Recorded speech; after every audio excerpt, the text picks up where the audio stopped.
বাংলাদেশে হামে আক্রান্ত হয়ে মারা যাওয়া শিশুদের অধিকাংশই টিকা পায়নি বলে জানিয়েছে বিশ্ব স্বাস্থ্য সংস্থা। তাদের রিপোর্ট বলছে দেশে শিশুদের হাম টিকার ডোজ ঠিকমতো দেওয়া হয়নি, যে কারণে হামের প্রাদুর্ভাব ক্রমাগত বেড়েই চলেছে। বাংলাদেশের এই পরিস্থিতিকে উচ্চ ঝুঁকিপূর্ণ হিসেবে চিহ্নিত করেছে সংস্থাটি। শিশুদের 2 ডোজ টিকা নিশ্চিতে গুরুত্বারোপ করেছে বিশ্ব স্বাস্থ্য সংস্থা। বিস্তারিত নাইম আহমেদের ডেস্ক রিপোর্টে।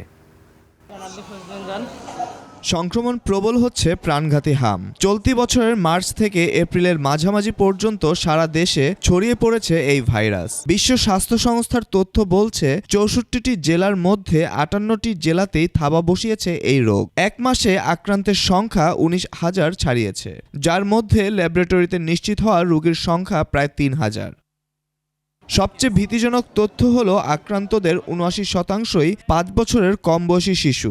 এর মধ্যে আবার 66% বয়স 2 বছরের নিচে। এমনকি 9 মাস পূর্ণ হওয়ার আগেই আক্রান্ত হচ্ছে অনেক শিশু।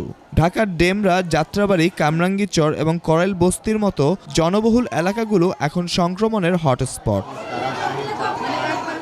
গত 2 বছরে এমআর ভ্যাকসিনের ঘাটতি এবং নিয়মিত টিকাদান কর্মসূচিতে কিছুটা ভাটা পড়ায় শিশুদের মধ্যে রোগ প্রতিরোধ ক্ষমতা কমে গেছে। বিশেষ করে যারা 1 ডোজ টিকা নিয়েছে বা একদমই নেয়নি তারাই বেশি ঝুঁকিতে আছে।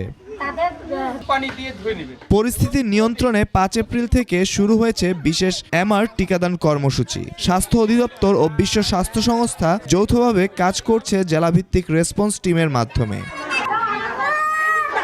বিশেষজ্ঞরা বলছেন হাম থেকে রক্ষা পাওয়ার একমাত্র উপায় হলো সময় মতো 2 ডোজ টিকা নিশ্চিত করা। দেশের আন্তর্জাতিক প্রবেশপথগুলোতেও নজরদারি বাড়ানোর পরামর্শ দিয়েছে বিশ্ব স্বাস্থ্য সংস্থা। Naim Ahmed, desk report, 21 television.